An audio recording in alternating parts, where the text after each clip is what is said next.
It's time for Coach's Corner on KCCR and online at kccr.com.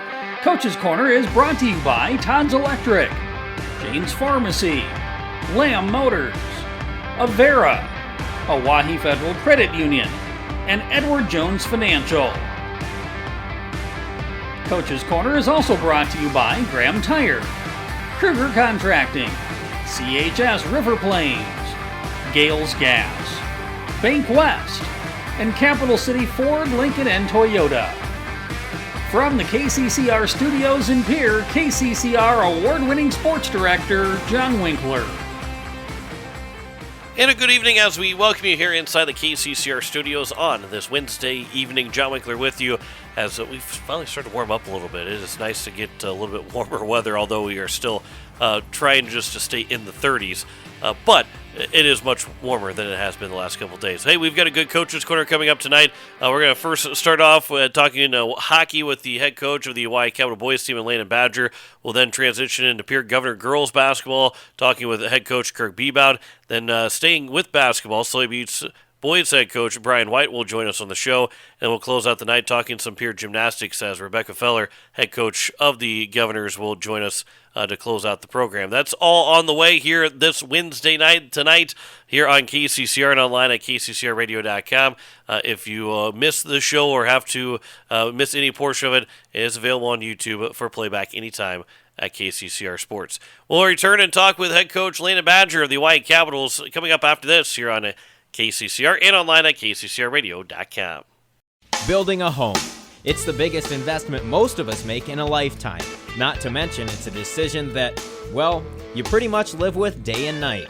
The quality of the workmanship stares back at you like a reflection. It also affects the value of your investment. Choosing the right contractor is critical. Kruger Contracting is that contractor. Call 222-2523. Quality workmanship and materials completed on time. Kruger Contracting. In a word, quality. Call 222-2523. Capital City Ford Lincoln Toyota is serving the central South Dakota community and beyond with a great selection of used vehicles. Local trades and program vehicles are available. New Toyotas and new Fords are arriving and selling before they even hit the lot. So don't wait. Stop in and find out what's coming. If you've been thinking about ordering a new Ford, stop in and sit down with one of our sales specialists today. Capital City Ford Lincoln Toyota at 518 East Sioux Avenue in Pierre. Call 605-224-7378 and visit CapitalCityFordToyota.com.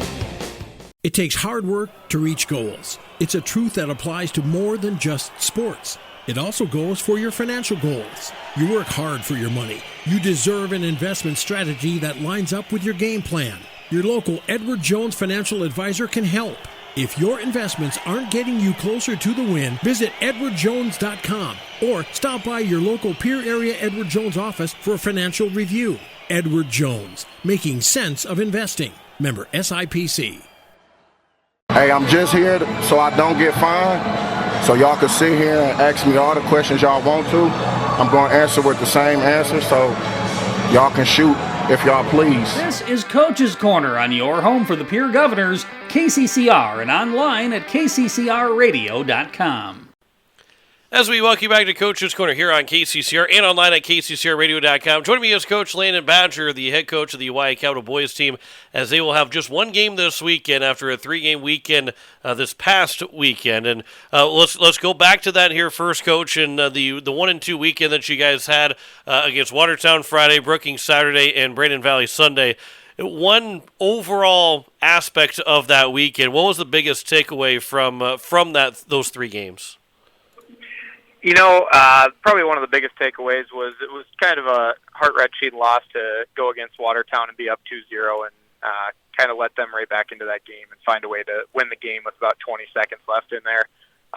But I guess the most positive takeaway would be that after playing 2 tough games going into Brookings, and Brookings kind of showed how Brookings normally is in hockey, just kind of put it to us this weekend. And for us to be able to bounce back against Brandon Valley on Sunday after a majority of our kids were already have played 5 games on the weekend between JV and varsity, to kind of just go out there and attack and just still play our good hockey was a nice thing to see on the end of the weekend, as we could have folded, having the Watertown game kind of go the wrong way, and then nothing good really had happened, unfortunately, in the Brookings game.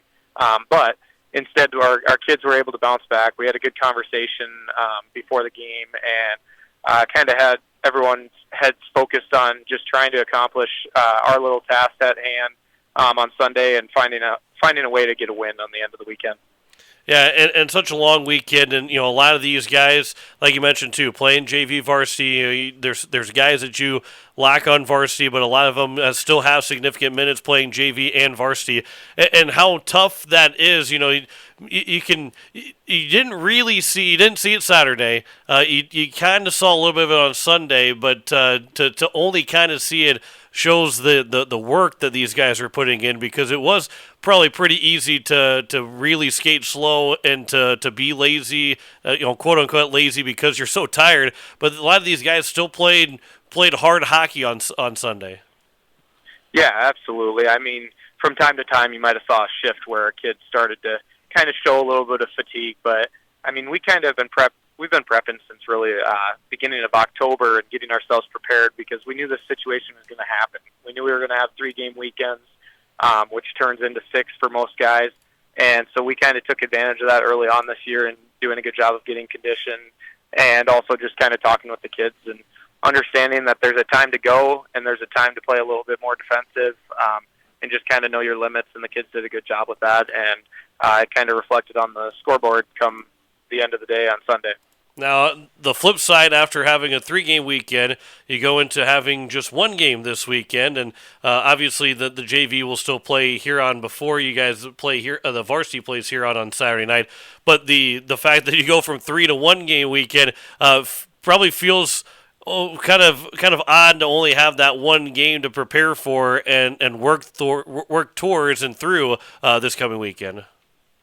Yeah, I mean, it's a completely different perspective as this week starts out compared to last week. Last week, you have to look at how do you prepare for Watertown, how do you prepare for Brookings, and how do you prepare for Brandon Valley. Versus this week, we have one focus, and it's 1 game at hand versus kind of the longevity of an entire weekend. And so the focus is pretty good. We're kind of focusing in on some of our specialty spots that we need to get better at. Finding a way to still find the back of the net more times. That was probably the biggest thing that kind of hurt us come the end of that Watertown game, was we had a lot of scoring opportunities and just couldn't quite finish. And I mean, I tipped our cap to the goalie on a couple different saves that they made on us, just out in front of the net, a couple paddle saves and whatnot. But we still got to be able to find ways to just hone in and get those goals. And on the defensive side, we kind of saw that it ended up costing us in probably our last 2 goals against Watertown, just not doing our best as far as defensive play and being in the right spots. And even if it's not always your spot to be able to just step up and go and take care of business, especially when there's 20-some seconds left in the game. I don't want to look ahead past this Saturday against Huron, and we'll talk about the All-Stars here in just a little bit. It'll be the second time that you see them, but 5 of the next 6 games are very big games, and Rushmore, that's the 1 game that I don't have in that 5, but it's still a big game because they're the best team in the state, and that turns into a big game. But you get Huron, Mitchell, Aberdeen, Mitchell, and then that last game of that stretch is against Watertown, and where Mitchell and Watertown, you're kind of those 2 teams that are with you fighting for 2 of those last 3 playoff spots. These are some very important games coming up. One with Huron, and knowing that you have to win because they're behind you in the standings. But over those next couple of weeks in this first part of February as well, very, very important hockey games for the boys varsity. Yeah, absolutely. I mean, the conversation after our game on Friday kind of turned into looking forward in the next few weeks. And like you had said, we've got Huron this weekend, 2 games against Mitchell, a game against Aberdeen, and a game against Watertown, and those are the games that we have to win.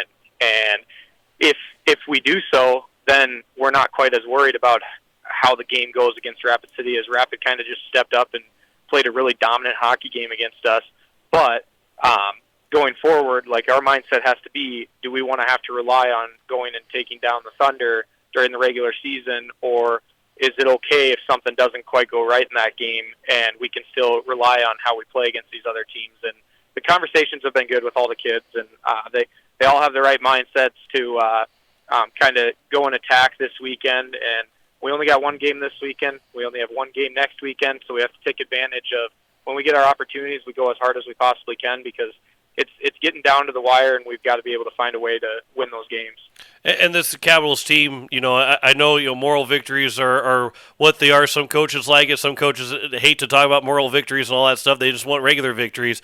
But this team, lost 6-2 to Sioux Falls East, which that score was inflated more than a 6-2 game, and it didn't indicate how close that game was. Then you lose 3-2 to Sioux Falls West. A bad period against Aberdeen on that Sunday, a couple of Sundays ago. You lose 5-2, but you're still in that game even after a bad one period. You're still finding yourself in that hockey game, and this team is on the cusp. But this is not a team that is saying that right now in 8th, 7th place that you can say, well, this is a 7th or 8th place type of team. This team can be a lot better at the end of the season and have been showing that they're a lot better than where they are in the standings right now. Again, you want to make sure you get those victories on top of it, but this team you've seen the growth of this team. I know we've mentioned that before, but you can still see that growth of this team going through these last couple weeks. Yeah, absolutely. I mean, we kind of honed back into talking about our season last year. Between Jaden and Bryce and I, we went and helped a JV group that kind of just decided to finally all hone in together as a full group and kind of trust our entire process, and made a huge flipping change as far as what we were wanting to do come the second half of the season. And we're kind of looking at that same situation this year. We've got a 4-8 record, I believe, is what it is, somewhere right around there. 5-8, if I remember right. 5-8, yep. And so we've got to find a way to kind of just flip this season on this second half. And we made it a little tough on ourselves with that Watertown game, but we can live without that. And so going forward, we just kind of have to trust our group all together and focus on the little systems that we kind of put into place here coming up the next couple weeks. And even though we kind of look at Huron's one of those teams that are at the bottom of the list right now, they're still a competitive hockey team. They have a goalie that does a great job. He sees 60 shots a game and keeps them in hockey games. And, yeah, we could just go out there and just find a way to just win a game, but are we going to actually work on capitalizing on some of the things that we need to be getting better at, whether it's our defensive zone structure? Because when you go to play against Sioux Falls, you go to play against Brookings, you go to play against Aberdeen, you've got to be able to do that stuff. And so although it's great to just get a win, we've got to focus on the pieces that are going to give ourselves an opportunity to actually find our way into March and into a state tournament chance. We're talking with Landon Badger, head coach of the boys varsity team for the Hawaii Capitals. We'll talk a little bit more about Huron. You beat them 7-3 back on Sunday, December 22nd. So now playing them a month later on January 25th. How much do you take from that first game going into this contest, or is that kind of a we got the win, but we're not really taking a whole lot because it's a month later? Yeah, I mean, it can be a completely different hockey team from a month ago. And, I mean, the one positive thing that we can take from a month prior playing Huron was we actually went down in that game 3-0 or 3-1 and bounced our way all the way back to a 7-3 victory. And so that's the positive piece that we can take from it, is when things aren't going well and if something does go wrong, trust that we've been in this position that we can go and capitalize on our next opportunities. But at the same time, now we've got to look at it as, how can we go and perfect this game and make it to where it's not even a 7-3 game, or where we never even give ourselves a chance to be behind. And that's where we kind of talk more on, let's do a good job in our defensive zone. That's where everything starts. If you can do a good job in the defensive zone, that allows you to have more opportunities come to your offensive zone, which allows us more opportunities to finally find the back of the net, which is what we're kind of ultimately trying to get to. And we have the understanding Jackson's been starting to play a lot better hockey the last few games.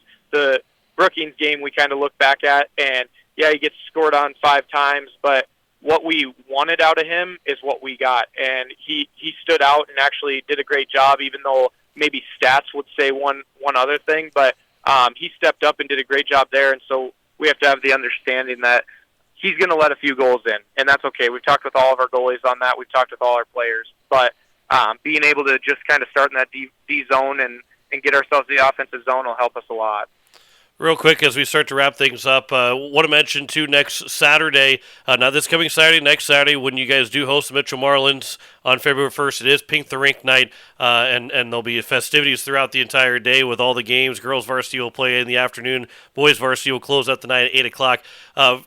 regardless of the game against Mitchell, obviously that makes that game even bigger, being against Mitchell. But the game itself on Pink the Rink, as a former player, now as a coach, how special of a night is it to one, play in it, because you've done it before, but also being able to now be a coach? How special of a night is that?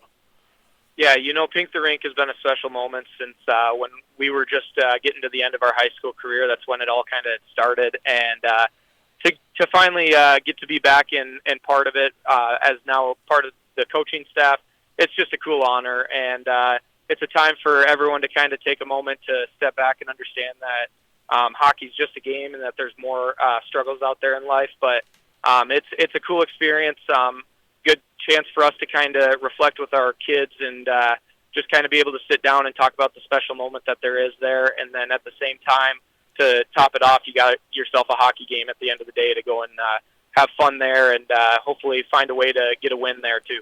Well, we'll wrap things up here with this next question. Back to this coming Saturday against the Huron All-Stars. Biggest key for the Capitals to get the win Saturday night against the All-Stars?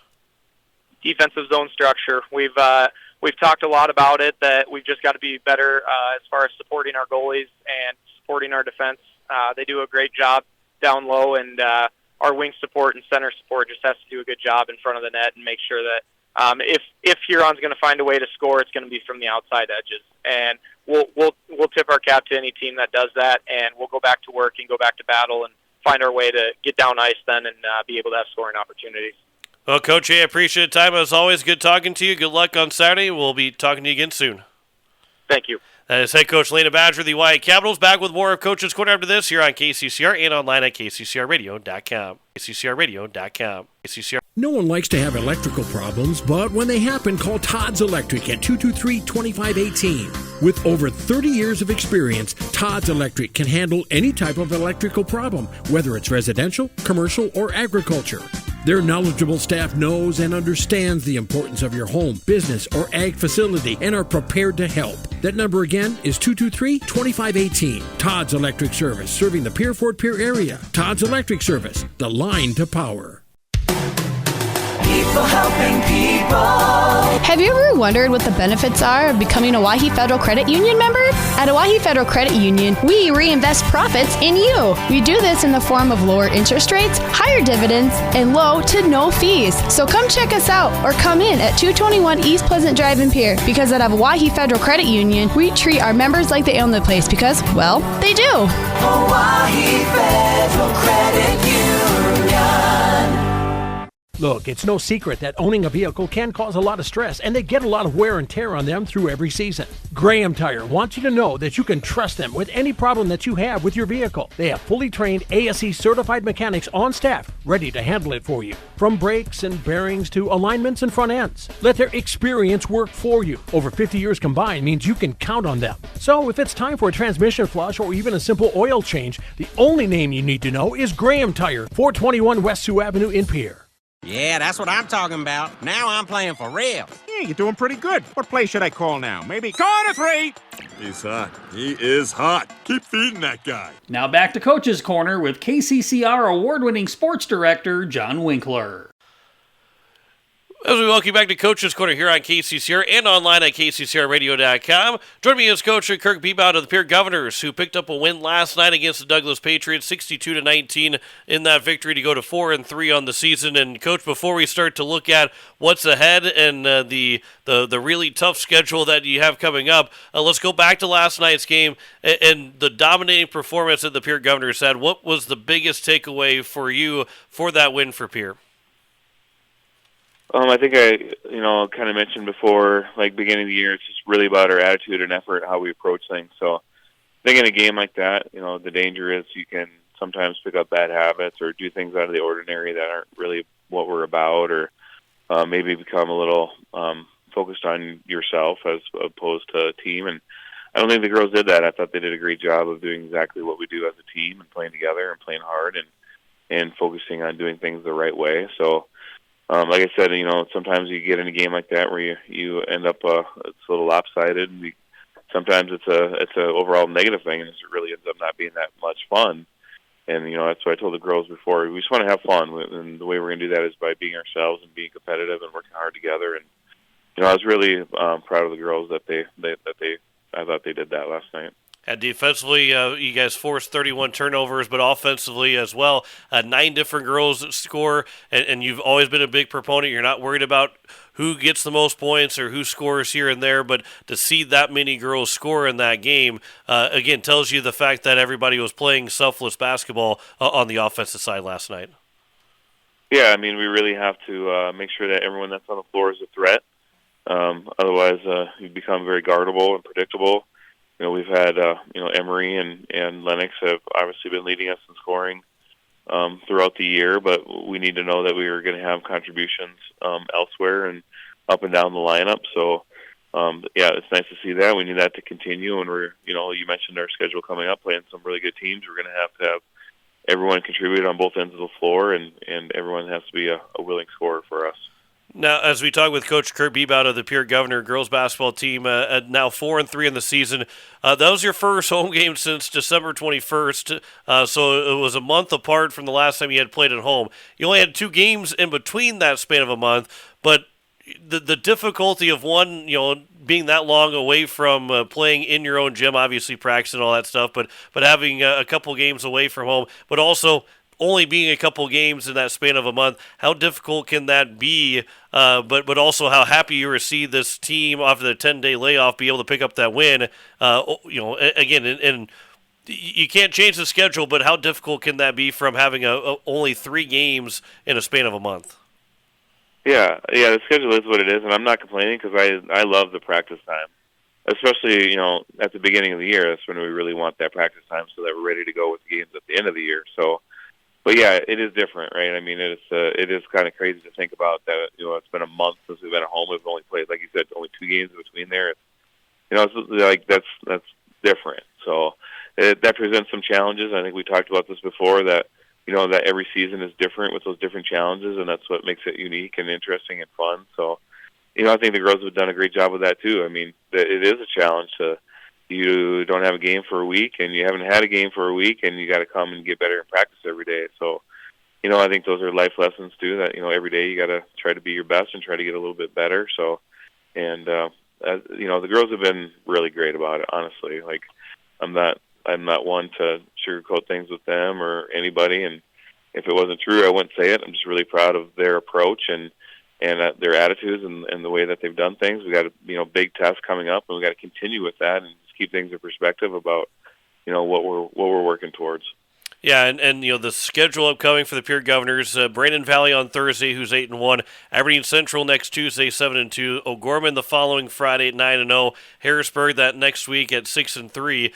4 really tough games. Now, you're not worried about Aberdeen Central, Gorman, or Harrisburg right now because you'll get to them after Brandon Valley's game on Thursday tomorrow night. But looking at that schedule right now, that is where the Pierre Governors can play. One, you want to peak at the end of the season, but this is a 4-game stretch where the Governors can show a lot of the state of how good this team can be. Yeah, I mean, I don't think we're really concerned with showing anybody other than ourselves, honestly. You know what I mean? Like, kind of like what I was talking about, we just got to keep the same perspective. We've already played good teams. I mean, we played Rapid City Stevens and Spearfish and Sioux Falls, Washington, and Bismarck, and we got one of those. So we played some really good teams already. Our schedule, I mean, it's loaded up and down, beginning, end of the season, whatever. But that's another uniqueness of our schedule this year. Besides the long layoffs and time, is if you look at the standings right now, 1, 2, 3, 4, 5, and 6, we play all the 6 currently top ranked teams in the first 10 games. So, I mean, it's a juggernaut that's gonna, you can use it as a positive or a negative. It can boost you and let you know that you can compete with anybody, and it can get you better. That's how you get better, by playing the best. Or you can let it drag you down a little bit and become, a little, shake your confidence a little bit or feel sorry for yourself. So, it's just a matter of how we approach them more than anything, whether we win or lose or get the attention of anyone in the state or anything like that. We're just more about how can we use these opportunities to become the best team that we can be. Talking with Coach Kirk Bebout of the Pierre Governors. Let's focus a little bit on Brandon Valley here coming up tomorrow night. A quick turnaround from the Tuesday game, getting ready for the game tomorrow. But what do you expect from Brandon Valley? What have you seen from them on film getting ready for this game tomorrow night? Well, they're as good as it gets, and like I said, if that wasn't the case, I would tell you that. I mean, they're really, really good. They get out in transition. Offensively, they're super talented. Here's the reality. They have, we ran into them in the summertime at a team camp, and just chatting with them a little bit. They have, everyone on their varsity roster plays travel basketball, and they're playing 50, 60, 70 games in the summertime. We have one, maybe two, so there's a distinct difference in the level of skills right now. That's just being honest. And they are super skilled. They can shoot it. They can drive. They have played a lot of basketball together. They're really, really good. So, it's going to take a concerted team effort, and it's going to take everything we have to be able to compete. But, that's what it's about. That's the opportunity that we get. We get them at our place and one of the best teams in the state. It's fun. It's fun to go up against the best and see where you're at, and then you can strive to do that yourselves and get to that level. In a game like that, too, with how skilled Brandon Valley is, obviously defense plays a huge part in every game, but the emphasis on defense for the Pierre Governors and what you guys were able to do Tuesday night, obviously, not taking anything away from Douglas or anything like that, but from a team that's 0-9 to a team that's 8-1, how do you take that effort defensively on Tuesday and bring that into the game on Thursday? Yeah, I don't think that's really I've never... I can't remember the last time, maybe one little hiccup somewhere along the lines where our girls haven't brought the effort defensively that I can remember in the last 3 years.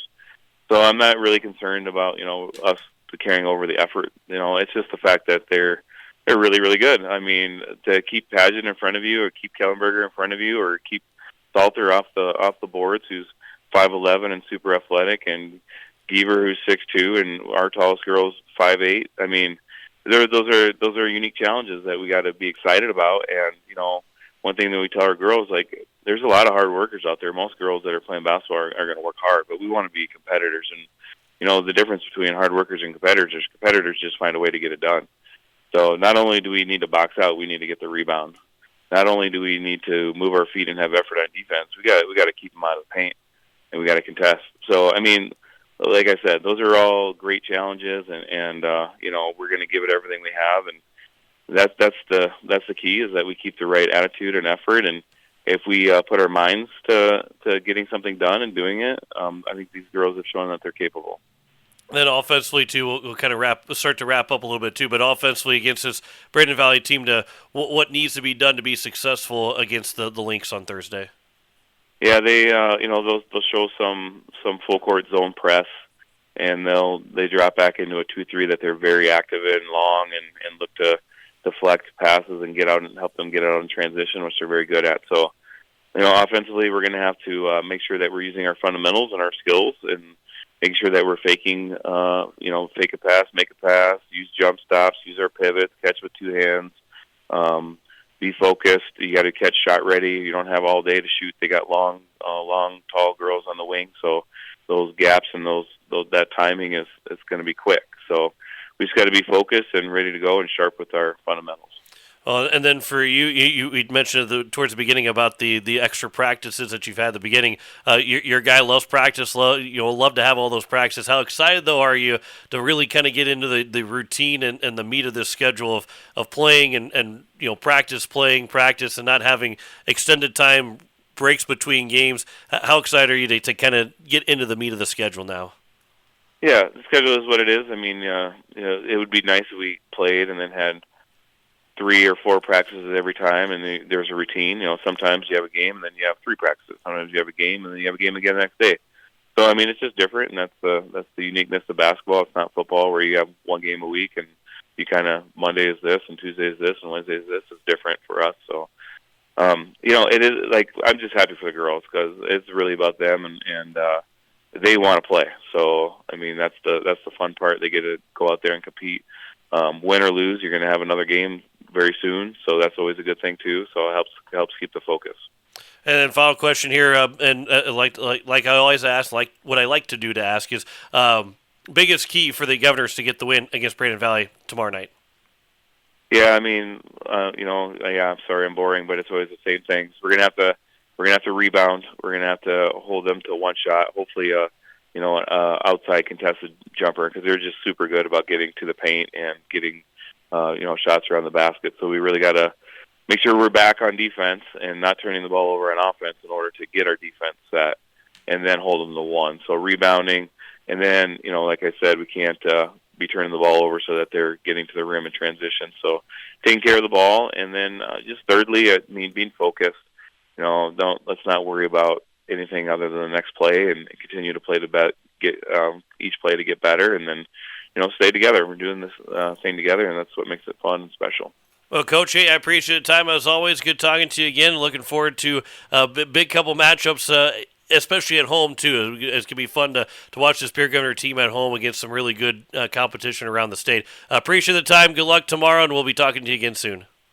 You bet. Thanks a lot. As head coach Kirk Bebout of the Pierre Governors, that game tomorrow night between the Govs and the Brandon Valley Lynx can be heard here on KCCR. You can also watch it on YouTube at KCCR Sports with tip-off at 7 o'clock. Back with more Coach's Corner after this here on KCCR and online at KCCRradio.com. KCCRradio.com. At Shane's Pharmacy, your healthcare is important, and Shane wants to be the pharmacist to take care of you. Shane's Pharmacy will make sure your prescriptions are filled in a timely manner, they will answer your questions, and they will even deliver to your home or office.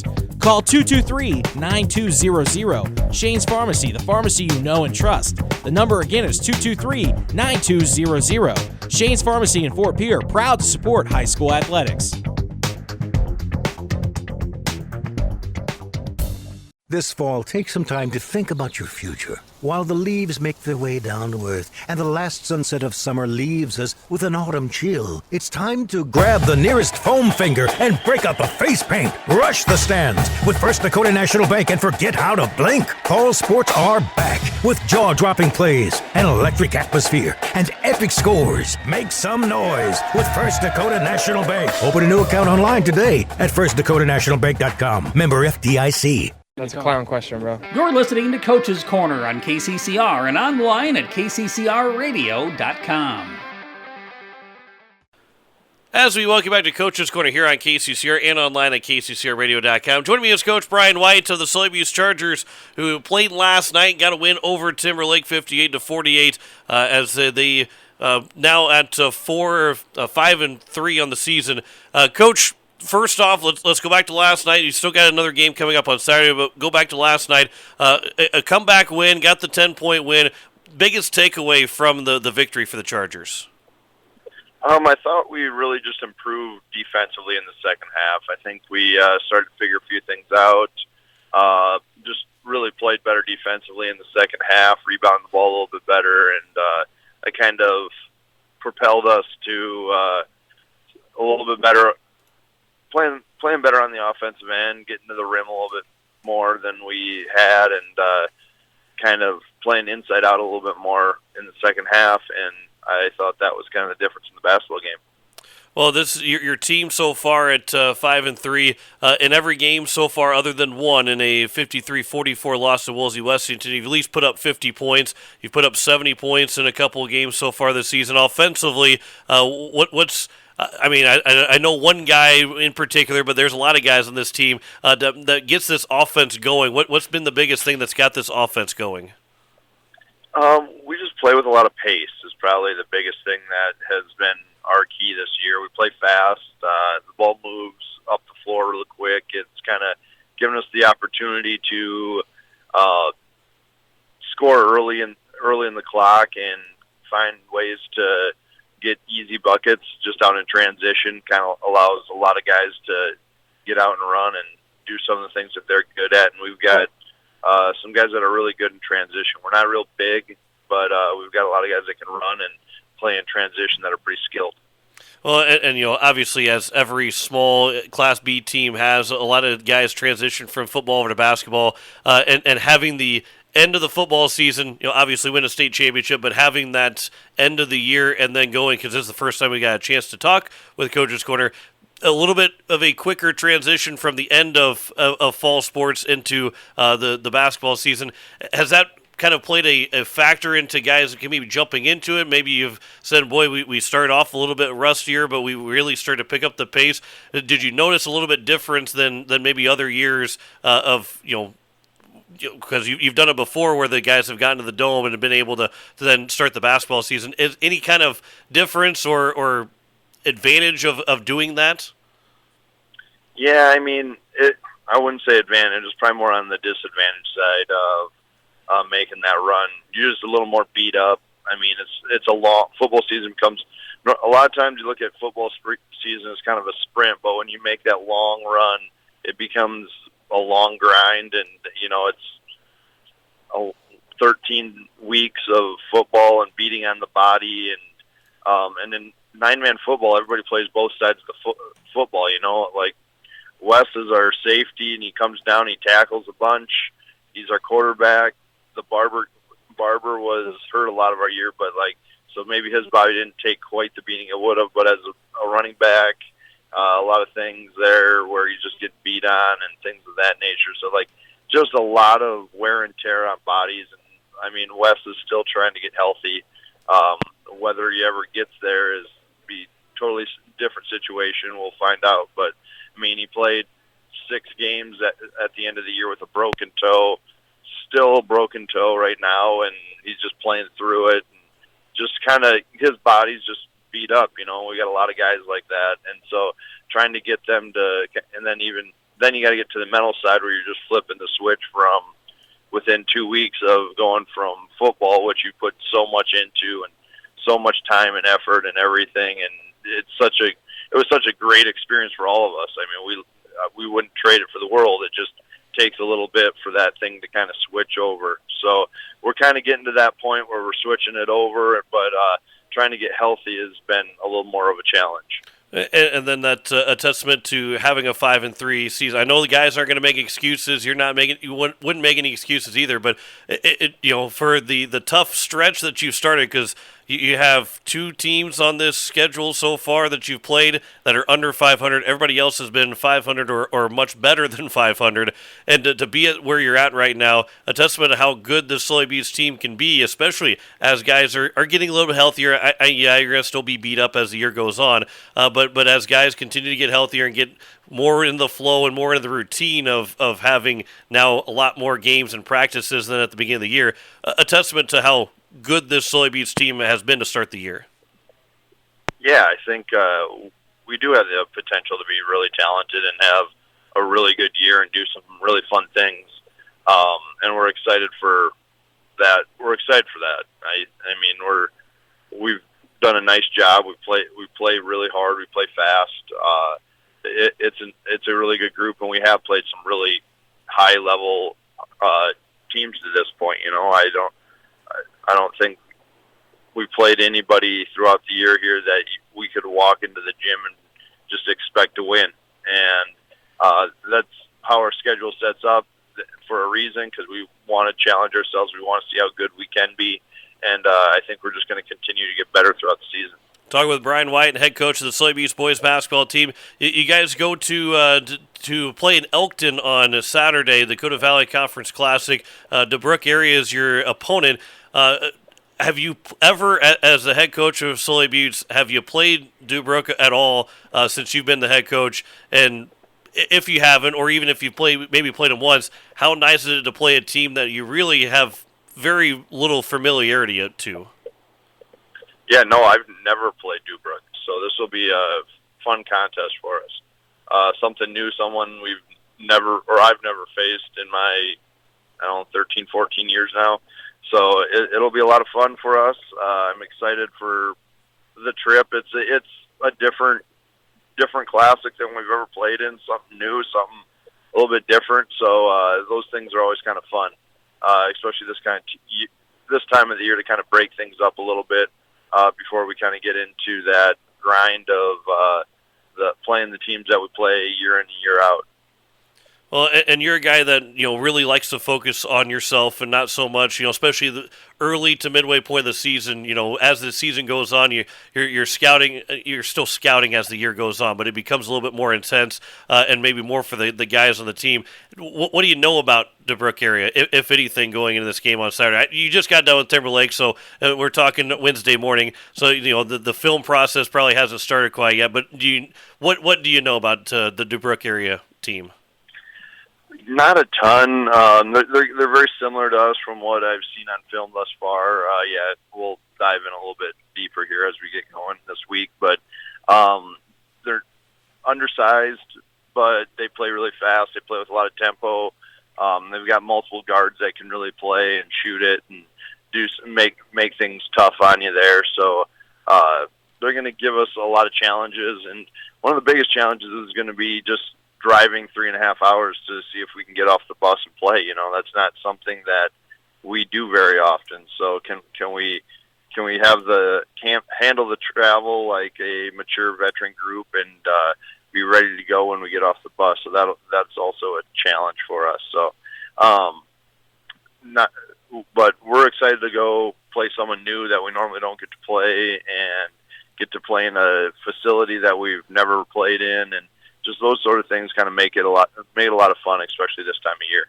And I guess one other question about that too is, warm-ups. You never talk about warm-ups very much, but how key is for guys to get good shots up at warm-up and to get the feel of, depending, and maybe the gym will look very similar. Maybe there is not too much of a backdrop that kind of changed things up, but just how important it is for guys to get the feel of getting that shot in at that new gym when you've never played there before.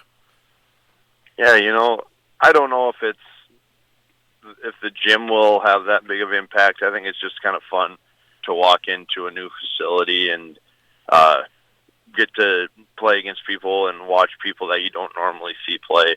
You just kind of learn about more people throughout the state and different kids, and you get to make new relationships, and those are the things that are kind of fun about it. And the facility itself, I don't know if that'll have that big of an impact on us.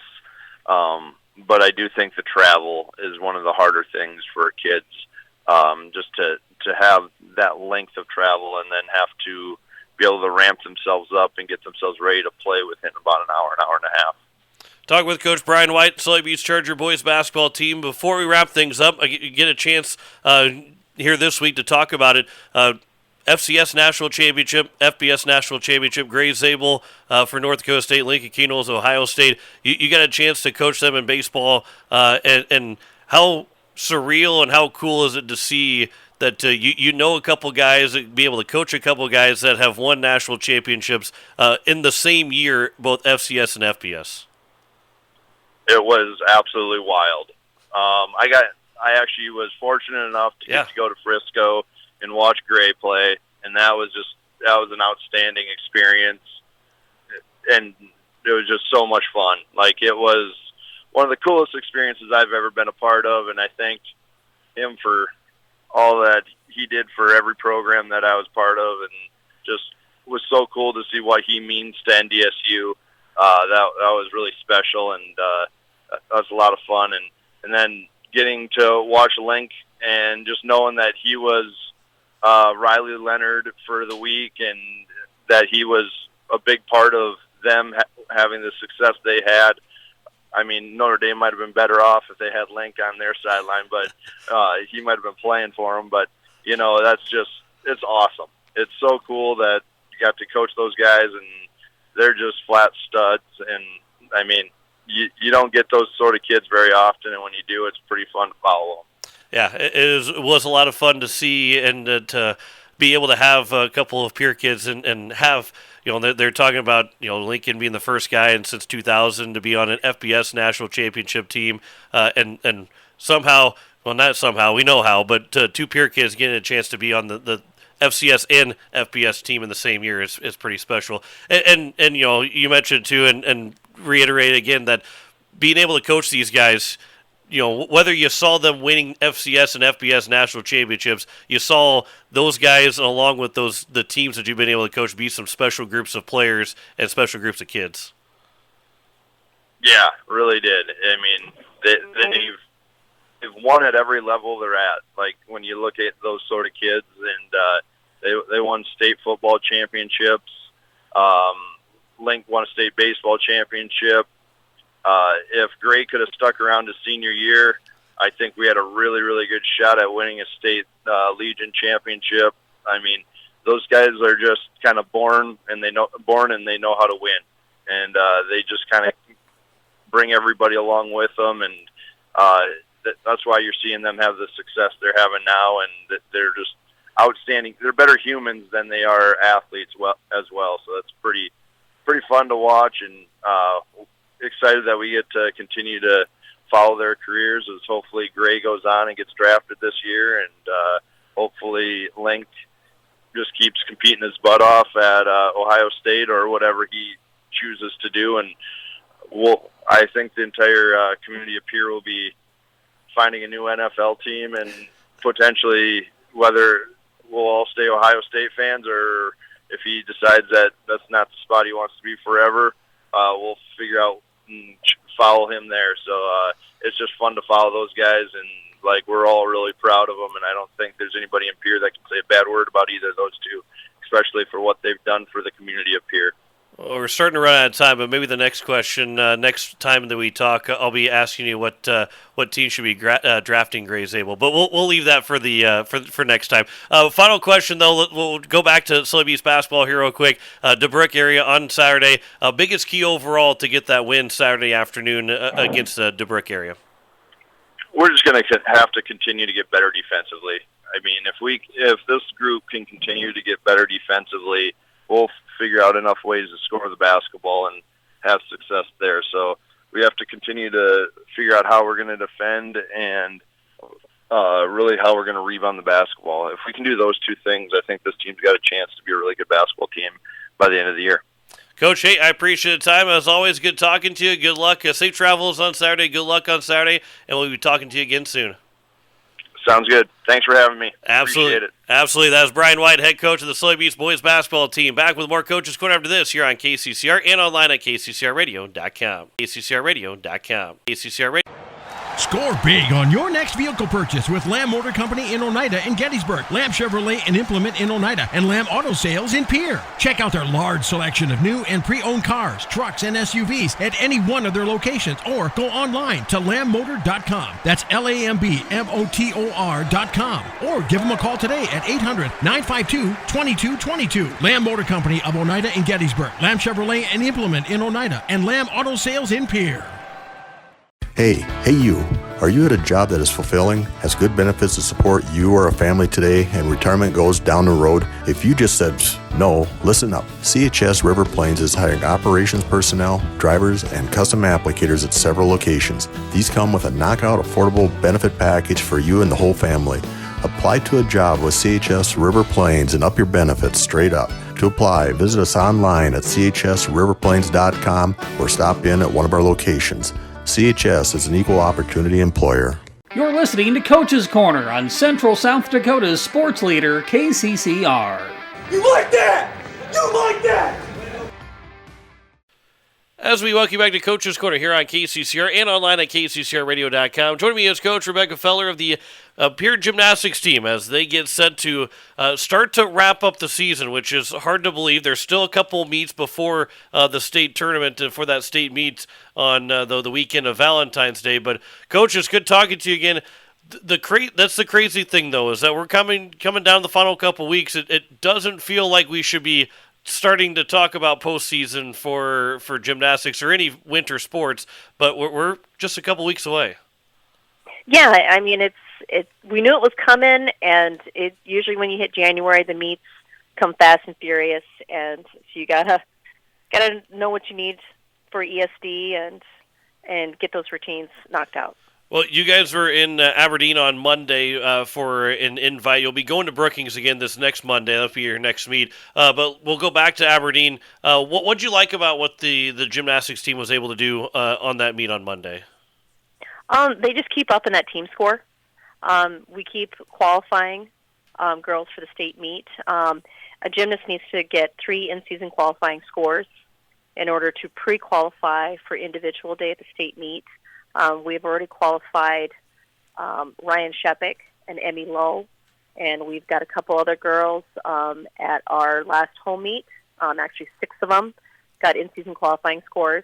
Ryan Shepik was also one of those individuals, which is still good that she's getting those scores, just in case they need to determine, the top group, and the higher up her in-season qualifying averages, the better.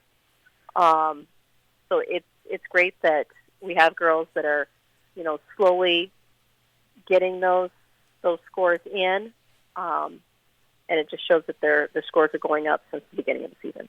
Now, I think we have this conversation and have that question every year too. But individually, when they qualified, is there a certain spot when you have so many individuals that do qualify that you start working at the team score? Does it matter how many you do? What's the qualification for having the team score, or is it a full team qualifies and then individually? How does all that work for the state meet? At the state qualifier. They take the top 8 teams in the state for AA, which is what peers, what class they're in. And then individuals, they take, I believe it's the top 40. So they will take the in-season qualifying scores. And then individuals that place, I believe, don't quote me on this, the top 5 on all 4 events at the state qualifier. Those individuals go, and some of those individuals might already be in season qualifiers.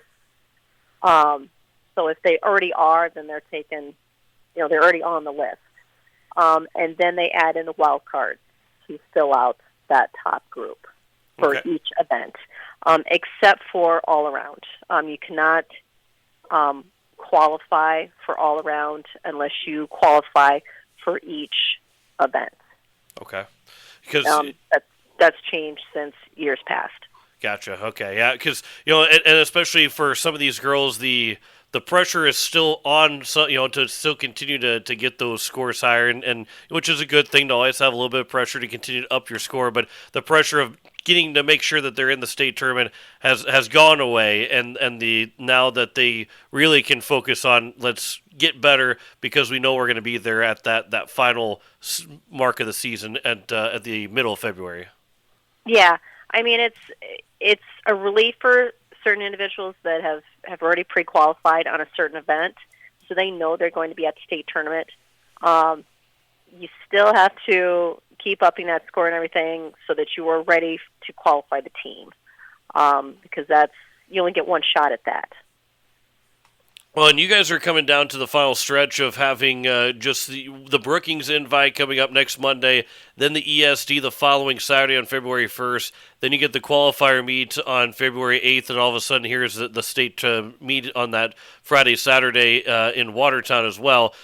So before we kind of start talking about that Watertown meet, because one, you're worried about Brookings coming up next Monday, but you're down to the final 3 regular season meets, in which you can kind of throw in ESD and that qualifier kind of as postseason too. But coming down to the final 3 meets before that state meet, how important is it to continue to to see those scores increase, or is it, hey, we want to stay where we're at?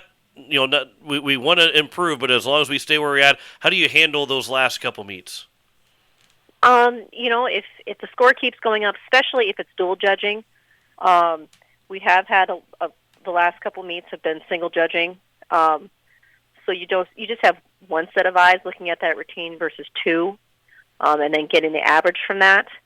So usually meets that are scored with 2 judges per event traditionally score a little on the lower side.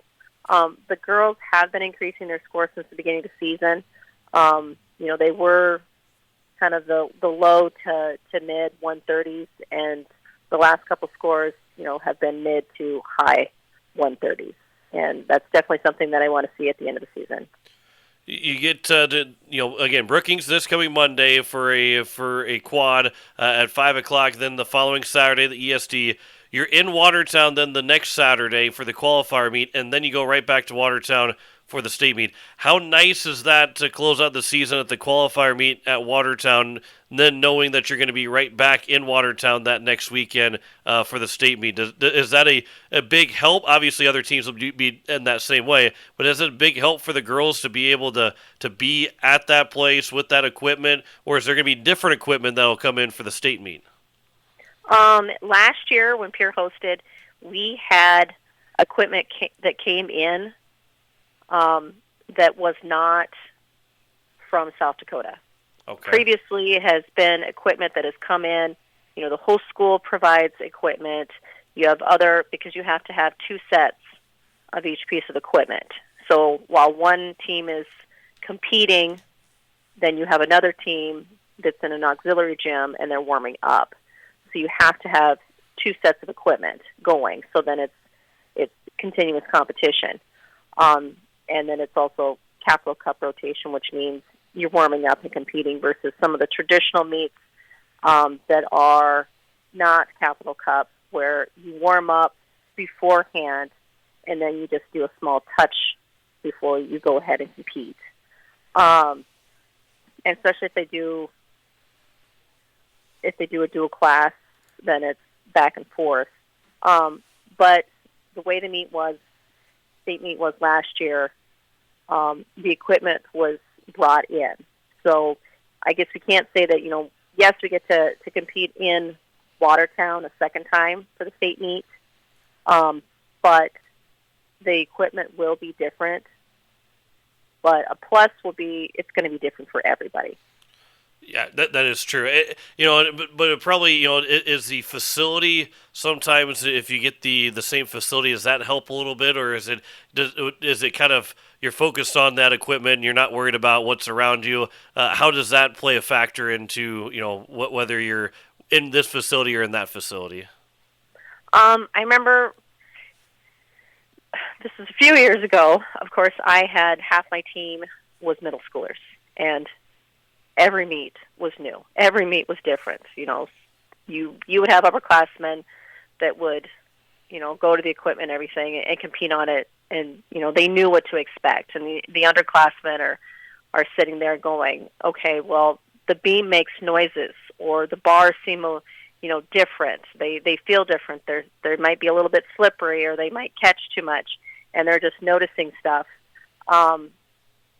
Those individuals are now seniors.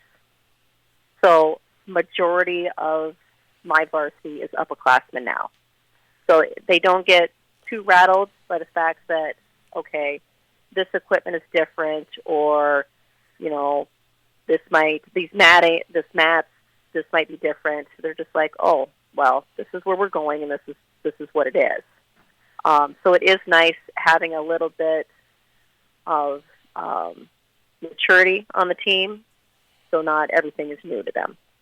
And that's something that we'll make sure we touch on too before the state meet coming up. We'll talk to you again before we get to that point, and for Coach's Corner as well, because that is an interesting talking point too. That all these girls who are middle schoolers felt like middle schoolers probably last year, and now all of a sudden they're juniors and seniors this year. But Coach, as we start to run out of time here, you're coming up against Brookings, or going to Brookings on that Monday. This next meet, and I always like to again finish off on that next meet. Biggest key for the Governors to have a successful meet on that Monday in Brookings.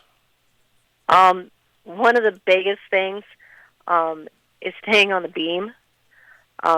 Beam is one that can make or break you in a heartbeat, just because those falls add up, and they add up in a hurry. Usually if you have one girl that sticks her beam routine, then the next person's like, okay, now it's my turn. I'm going to stick my beam routine too, because you always, as their routines are going, and you notice, okay, we've gotten 2 people that have stuck their beam routines. And, the third person's getting ready to go, and they go, and they're sticking their beam routines, and the next people that are going are kind of looking around going, okay, I got to stick with the rest of the team and not be the one that fell off. Not to be the person that had a fall. And we've had quite a few meets where we've had, a big group of the ones that were competing on that event, and they had stuck to the teams, and they weren't the ones to fall. So it is nice to see if they have stuck routines, because they don't want to be the one that had a fall, because for them it kind of feels like, okay, I'm letting the team down. So if they stick their routines, and not just on beam, but if they stick it on bars, on floor, they stick their vaults. Every event that happens, they stick a routine, stick a vault. The next event, they're feeling that much more confident, and that just kind of moves on to each event. So as long as they stick their routines, make their connections, and kind of build that confidence going to the state meet. I think that's what I really would like to see. Well, Coach, hey, I appreciate the time as always. Good talking to you. It's hard to believe that we're right towards the end of the season, but we'll be talking again soon before we get to that state meet. Good luck. Safe travels to Brookings next Monday. Good luck next Monday, and we'll talk to you again soon. All right. Thank you. Absolutely. That is head coach Rebecca Feller of the Pierre Gymnastics team. Will return with more Coaches Corner after this here on KCCR and online at kccrradio.com. kccrradio.com. As community bankers, BankWest employees are deeply committed to supporting local causes, growing the local economy, and creating local opportunities. At a time when you can bank anywhere, we hope you choose BankWest. We'll be your financial partner for the long haul, helping you and your community achieve financial success. BankWest. Convenient, connected, committed. Member FDIC.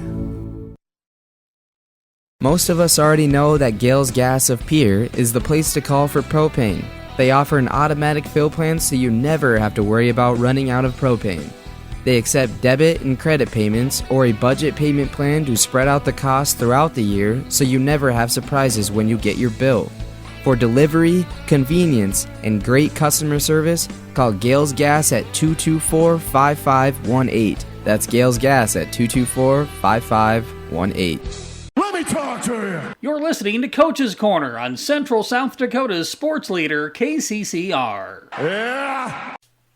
Back here inside the KCCR studios to wrap up another edition of Coach's Corner. I want to say thanks to our coaches, Landon Badger, as well as also Kirk Bebound, to Brian White and Rebecca Feller for joining us on the program for the day today. We've got Pierre Governor girls basketball tomorrow night right here on KCCR and also on YouTube to watch at KCCR Sports, as that'll be a 7 o'clock tip-off against Brandon Valley.